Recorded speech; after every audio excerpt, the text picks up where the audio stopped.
There are roads I've traveled that are meant to be one way. The road to northern Utah is one of them. Everything terrible that has ever happened to me seemed to root itself somewhere between the Wasatch Front and the Salt Flats. The air there is thin and sharp, and the light almost cruel. It's a place that feels like it's still waiting for forgiveness. And for a long time I wanted nothing more than to leave it behind, to drive until the dust of that part of this country stopped clinging to me. And yet, for all its hostility, Utah left me a strand of beauty. My marriage and my sons were born in that same landscape and shaped by the same sun. I spent years trying to reconcile how such goodness could come from a place that hurts so much.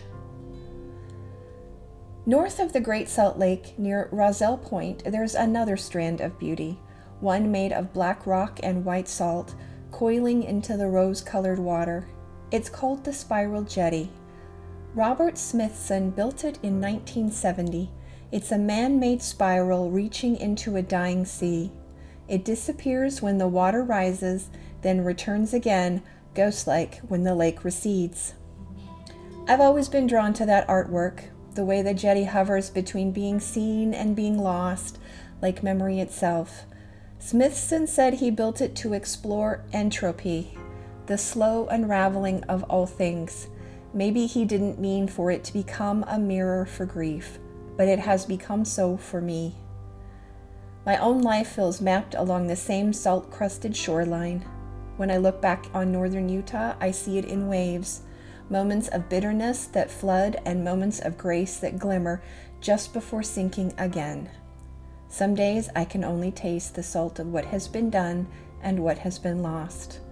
Other days the sun catches on the water, and I remember that beauty never left entirely, it just hid beneath the surface.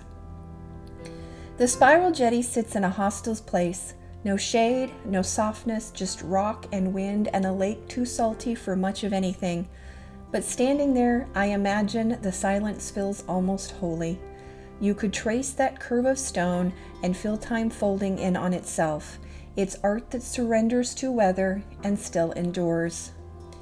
Maybe that's what draws me back. I want to see it once more. Not to forgive Utah or the ghosts that live there, but to stand in the presence of something that survived the same landscape I did. To look at that spiral and think, this too was built from something the world discarded, what had been forgotten, and somehow it's still here. There's a strange mercy in that.